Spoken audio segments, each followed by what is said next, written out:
Hello and welcome. My name is Alan, and today we are continuing our series on congressional donors. Straighten my beard out a little bit. I took a nap, and so it's a little ruffled. Anyway, as always, I have my notes. So let's go ahead and jump into it. These are going to be all Democrats. I'll go ahead and let you know that. So, at the top we have David Cicilline. He's 58-year-old and represents the 1st District of Rhode Island. As I said, he is a Democrat, and he is serving his 5th term in the U.S. House of Representatives. He graduated from Brown University in Providence, Rhode Island, graduated from Georgetown University in Washington, D.C. He's been a public defender, a private practice lawyer, a public advocate lawyer, a member of the faculty of Roger Williams Law School in Bristol, Rhode Island. He's had an unsuccessful run to the Rhode Island State Senate, but then was elected to the Rhode Island State House of Representatives, and then a delegate to the Democratic National Convention, the mayor of Providence, Rhode Island, before finally being elected to the U.S. House of Representatives. His House committees are the Committee on Foreign Affairs and the Judiciary Committee. Now, his top 5 individual donors.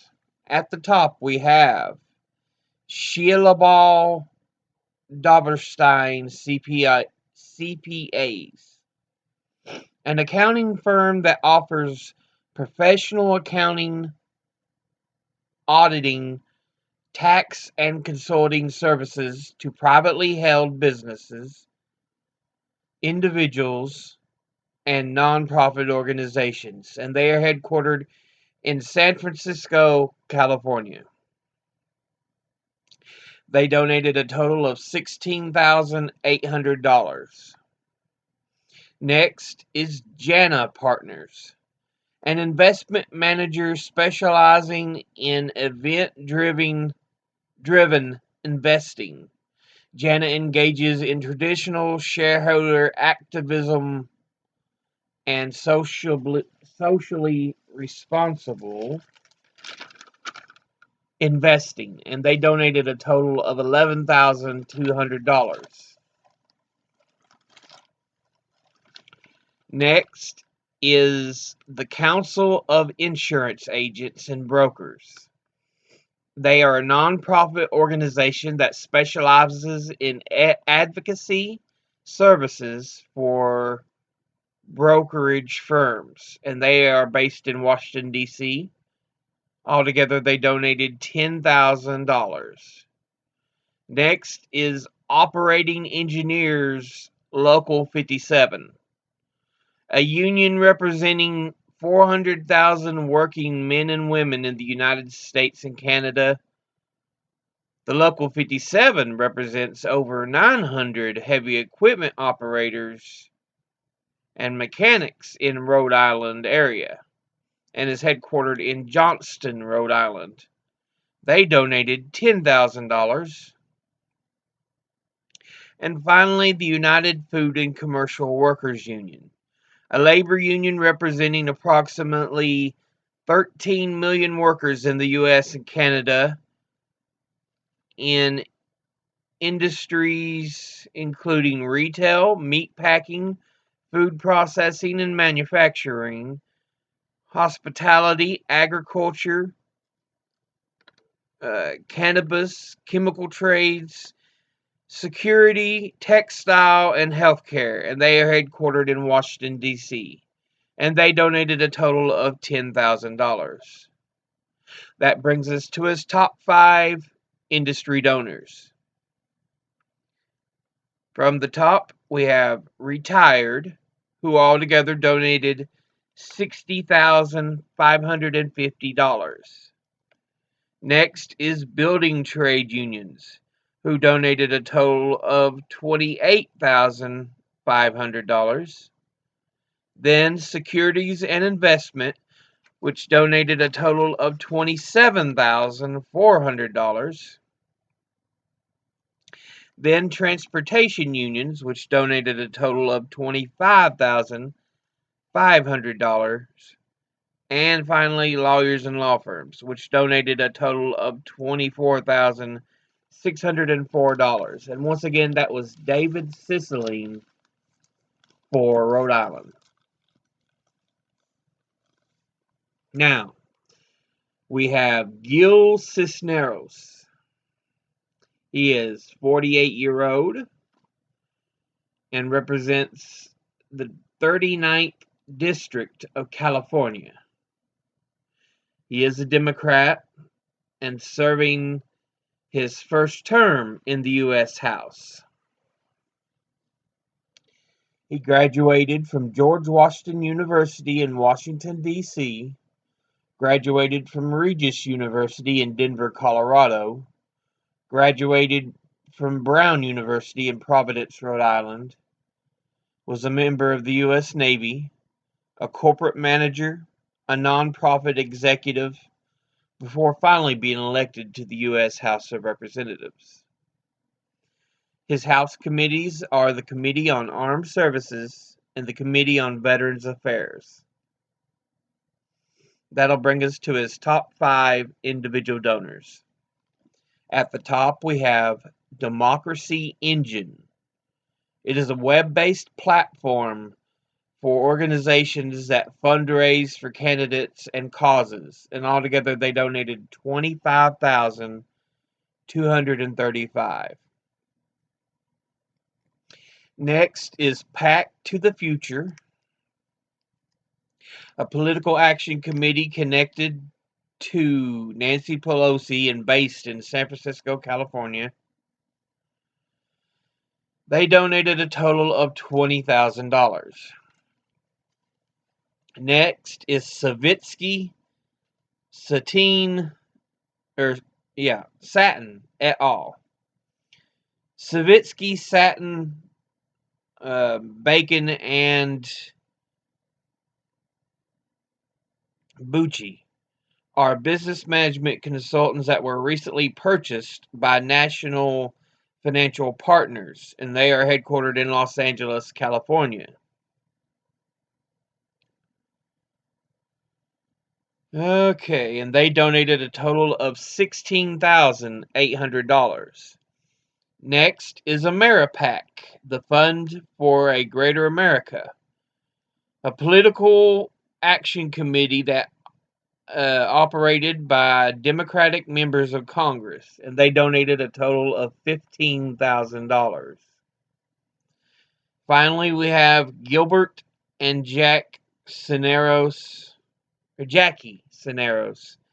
Foundation, a nonprofit organization that focuses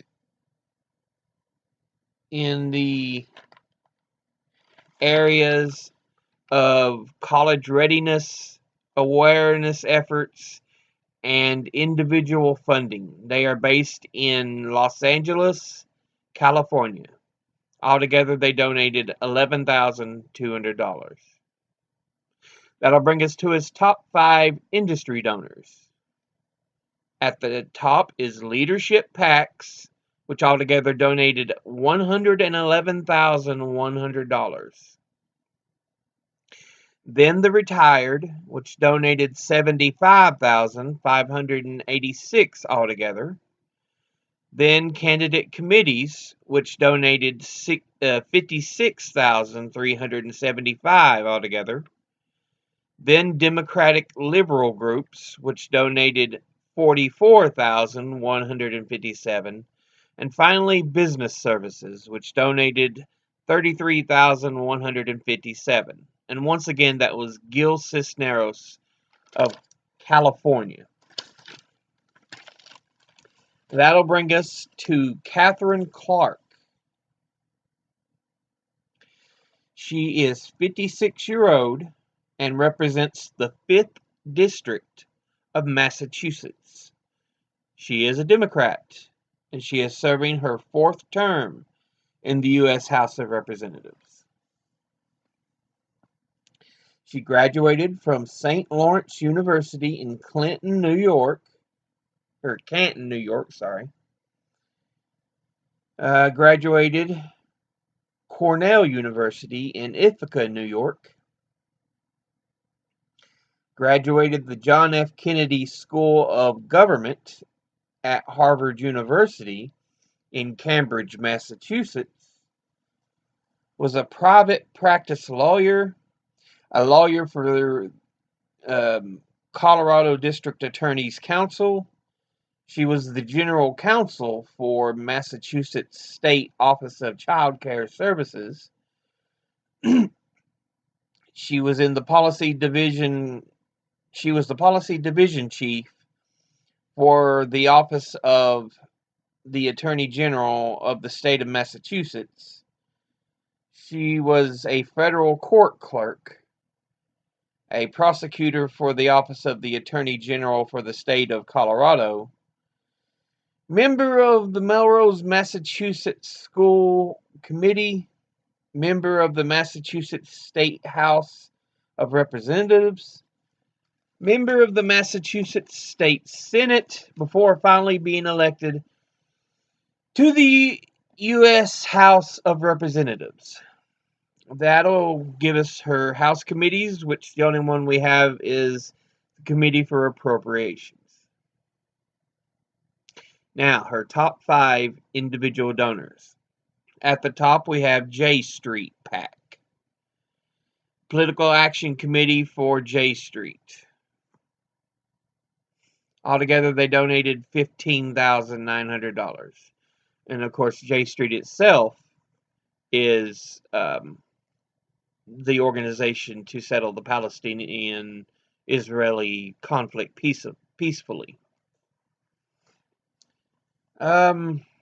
Next is L3 Harris Technologies, an American technology company, defense contractor, and information technology services provider that produces CGSIR systems and products, wireless equipment, tactical radios, avionics and electronic system, night vision equipment, and both terrestrial and spaceborne antennas for use in government, defense, and commercial sectors.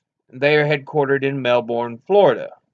Altogether, they donated $10,000.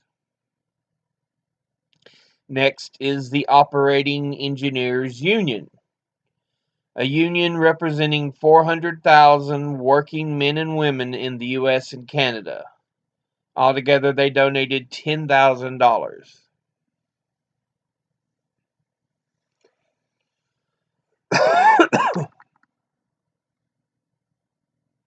Next is the Teamsters Union. They are a labor union in the U.S. and Canada that represents a diverse membership of blue-collar and professional workers in both the public and private sectors. They are based in Washington, D.C., and altogether donated $10,000. And finally, American Crystal Sugar, a national producer of sugar based in Minnesota, and altogether they donated $7,500.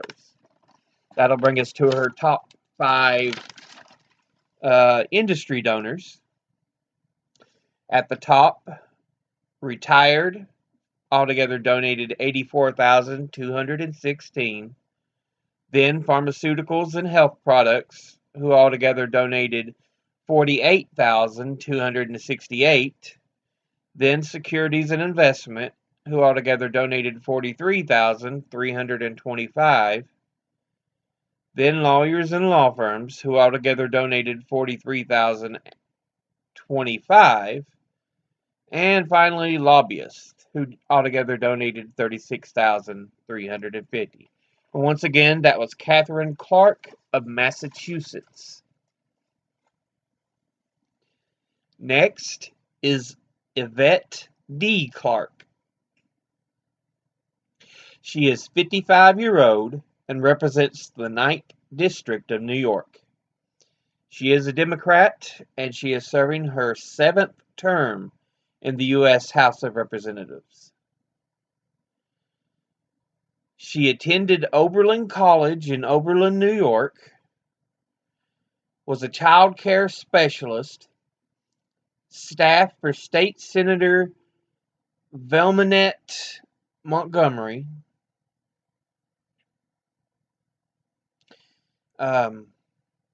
was an executive assistant to New York State Workers' Compensation Board, was a youth program director, was a business development director, member of the New York City Council, had an unsuccessful run for U.S. Congress before finally being elected to the U.S. House of Representatives. Her House committees are the Committee on Homeland Security, and she is the Vice Chair on the Committee for Energy and Commerce. Now, her top 5 individual donors. At the top, we have Unite Here. They are a labor union in the U.S. and Canada with roughly 300,000 active members in the hotel, food service, laundry, warehouse, and casino gaming industries, and they are based in New York, New York. Altogether, they donated $10,000. Next is the Sheet Metal, Air, Rail, and Transportation Union. Pretty self-explanatory. They donated $7,500. Next is the National Association of Broadcasters, a trade association and lobbying group representing the interests of commercial and non-commercial over-the-air radio and television broadcasters in the U.S., and they are headquartered in Washington, D.C. They donated $5,500. Next is Reed Smith, LLP. They are a global law firm headquartered in Pittsburgh, Pennsylvania. They donated $5,500. And finally, we have Bayou City Broadcasting, a broadcasting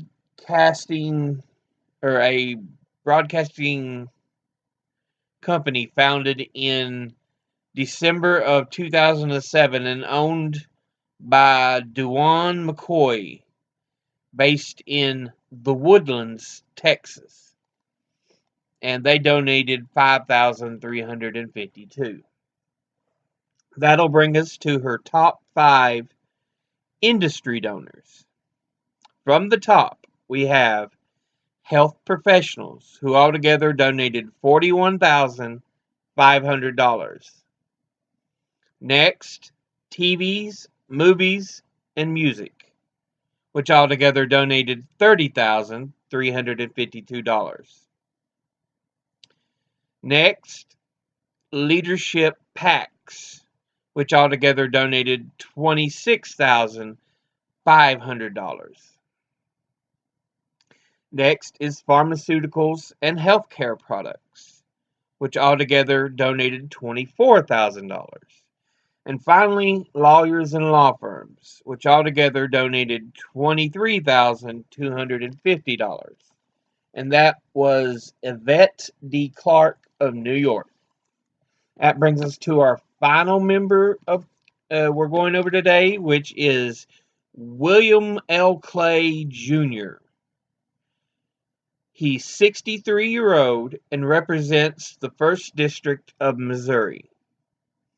He is a Democrat and he is serving his 10th term as representative. He graduated from the University of Maryland in College Park, Maryland, was a member of the Missouri State House of Representatives, the Missouri State Senate, before finally being elected to the U.S. House of Representatives. His House committees are the Committee for Financial Services, the Committee of Oversight and Government Reform, and the Committee on Natural Resources. That'll bring us to his top 5 individual donors. At the top, we have Ally Financial. They are a bank holding company organized in Delaware and headquartered in Detroit, Michigan. They donated a total of $7,500. Next is Allstate Insurance, an American insurance company. It was ranked 78th in the 2018 Fortune 500. It is headquartered in Northbrook, Illinois, and it donated $7,000. Next is Quicken Loans. They are a mortgage lending company that is the largest overall retail lender in the U.S. and the largest retail mortgage lender online, and they are headquartered in Detroit, Michigan. They donated $6,300. Next is the National Air Traffic Controllers Association. They are a U.S. labor union that is exclusive bargaining representatives for air traffic controllers employed by the FAA, and they donated $6,000. And finally, the law offices of Eric M. Camarath. They provide legal representation and support in the areas of general litigation, paralegal, and personal injury. They are based in North Salt Lake, Utah. Altogether, they donated $5,600. And finally, that brings us to his top 5 industry donors. At the top is insurance, which altogether donated $78,006. Next is real estate, which altogether donated $46,800. Next is commercial banks, which altogether donated $39,250. And finally, lawyers and law firms, which altogether donated $22,950. And lastly, securities and investment, which altogether donated $18,500. And once again, that was William L. Clay Jr. of Missouri. Yeah, Missouri. And that is our look at congressional members and their donors. As always, educate thyself, think, read, study, learn. And if someone wants to make an outrageous claim that you just don't believe, ask them to cite their sources. That solves issues right away. If they can provide legitimate sources, then yes, there may be something to what they're saying. We need not to be so willing to read every little thing and think it's true. Unfortunately, that's the society we live in now. But I'll see you all in the next video. Until then, later.